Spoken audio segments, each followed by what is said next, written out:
मेरे बचपन से ही मेरे पिता को मुझे पढ़ाने लिखाने का बहुत शौक था। मेरे पिता का अच्छा खासा बिजनेस था और मैं उनका इकलौता बेटा था। मेरे पिता ने मुझे बहुत ही प्यार से पाला था। मेरी हर छोटी बड़ी ख्वाहिश हमेशा पूरी करते थे। शुरू में तो मैं अपने ही मोहल्ले के एक छोटे से स्कूल में पढ़ता था। उसके बाद पढ़ने के लिए कॉलेज में एडमिशन ले लिया और फिर आगे पढ़ने के लिए यूनिवर्सिटी चला गया था। वहाँ से पढ़ाई पूरी करके मैंने अपने पिता के बिजनेस में हाथ बटाना शुरू कर दिया और कुछ साल के बाद जब पिता का सारा कारोबार मेरे हाथों में आ गया तो मेरे पास पैसे की कोई कमी नहीं रहती थी। मैं अपनी हर ख्वाहिश को पूरी करता था। खैर, जब मैंने अपने कारोबार को बढ़ाने की सोची तो मेरा एक दोस्त मेरे साथ पार्टनरशिप करने को बोलने लगा। अपना फायदा देखा तो मैंने उसके साथ कारोबार करने का फैसला कर लिया। हमारा कारोबार बहुत ही अच्छा चला। हम दोनों ने बहुत तरक्की की और अब मेरे पास पहले से भी ज़्यादा पैसा रहने लगा था। एक दिन मेरा दोस्त मुझे एक पार्टी में ले गया। उसने ज़बरदस्ती मुझे शराब पिला दी। मैंने ज़िंदगी में पहली बार शराब पी थी। उसी पार्टी में जब एक बहुत ही खूबसूरत लड़की ने मेरे स्टेटस को देखा तो वो मेरे पास आकर मुझसे चिपक कर डांस करने लगी। शायद वो उसी पब में काम करती थी। मैं भी उसके हुस्न पर फिदा हो गया और कुछ देर बाद उसे एक कमरे में ले गया और सारी रात उसी के साथ बिताई। उसके बाद मैं और मेरा दोस्त रोजाना किसी न किसी पार्टी में चले जाते और पार्टी में मौजूद लड़की के साथ सारी रात अपना मुंह काला करते थे। कुछ दिनों बाद ही मेरी सारी हरकतों का पता मेरे माँ पिताजी को चल गया। उन्होंने मुझे बहुत समझाया कि तुम किसी भी बहन बेटी की इज्जत के साथ खिलवाड़ मत करो, क्योंकि कभी ना कभी तुम्हारे कर्मों का फल तुम्हारे आगे आएगा और उस वक्त तुम चाहते हुए भी कुछ ठीक नहीं कर पाओगे। मैंने अपने मम्मी पापा की कोई बात नहीं मानी। मैंने अपने माता पिता की कोई बात नहीं मानी तो उन्होंने मेरी शादी करने का फैसला कर लिया। मैंने बहुत मना किया कि मैं अभी शादी नहीं करना चाहता, लेकिन उन्होंने मेरी बुरी आदतों को देखते हुए मेरी शादी कर दी। मेरी पत्नी बहुत ही खूबसूरत थी। मैंने अपनी पत्नी के साथ सिर्फ शादी की पहली रात गुजारी और उसके बाद रोज रात को अपने दोस्त के साथ किसी न किसी पार्टी में चला जाता था और पार्टी में मौजूद किसी न किसी लड़की के साथ अपना मुंह काला करता और आधी आधी रात को घर वापस आता था।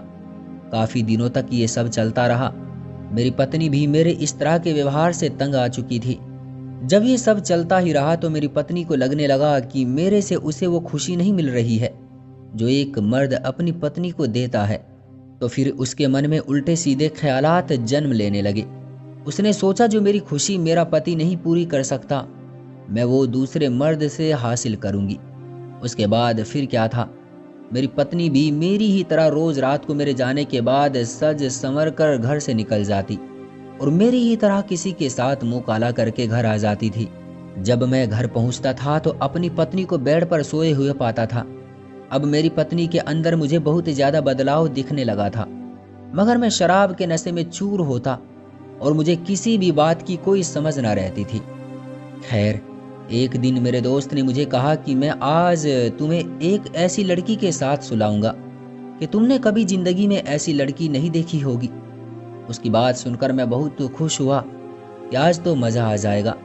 उसके बाद हम दोनों एक बड़े होटल में उस लड़की से मिलने चले गए और जब हम उस होटल में पहुंचे तो मेरे दोस्त ने कहा कि लड़की अंदर कमरे में है, लेकिन पहले मैं अंदर जाऊंगा और जब मेरी प्यास बुझ जाएगी तो तुम अंदर चले आना और अपनी प्यास बुझा लेना। ये बोलकर मेरा दोस्त अंदर कमरे में चला गया। मैं बराबर वाले कमरे में उसका इंतजार कर रहा था और 2 घंटे के बाद वो वापस बाहर आया। जब वो वापस आया तो उसने बोला 10 मिनट बाद अंदर चले जाना, वो तब तक दोबारा से तैयार हो जाएगी। खैर, 10 मिनट के बाद मैं कमरे में गया और जैसे ही मैंने उस लड़की को देखा तो मेरे पैरों के नीचे से जमीन खिसक गई, क्योंकि वो लड़की कोई और नहीं बल्कि मेरी ही पत्नी थी। और जैसे ही मेरी पत्नी की नज़र मुझ पर पड़ी तो उसकी आंखें फटी की फटी रह गई और मैंने उसके ऊपर चीखना चिल्लाना शुरू कर दिया। हमारा शोर सुनकर मेरा दोस्त भी तुरंत कमरे में आ गया और जब उसे पता चला कि जिस लड़की के साथ उसने 2 घंटे तक अपनी हवस बुझाई है वो मेरी ही पत्नी है, तो उसने सोचा कि ऐसे दोस्त के साथ कैसे कारोबार कर सकता हूँ। जिसकी पत्नी ये काम करती है, जो अपनी पत्नी तक ना हो सका, जो उसका ही ख्याल ना रख सका, वो एक बिजनेस पार्टनर का क्या होगा। वो उसी वक्त कारोबार खत्म करके चला गया और एक ही सेकंड में मेरा बिजनेस भी खत्म हो गया। मैंने उसी दिन के अंदर ही अपनी पत्नी से तलाक ले लिया और वापस अपनी माँ के पैरों में आकर गिर गया और अपनी माँ से उनकी बात न मानने के लिए माफ़ी मांगने लगा। ये सब देखकर मेरी माँ बहुत हैरान हुई कि आज मेरे बेटे को क्या हो गया है, जो मेरे साथ अच्छे से बात भी नहीं करता था, आज मेरे पैरों में कैसे पड़ा है। मेरी माँ ने मुझे उठाया और पूछा कि क्या हुआ है। मैंने रोते हुए सारी बात अपनी माँ को बताई और ये भी बता दिया कि मैं अपनी पत्नी को हमेशा के लिए छोड़ आया हूँ।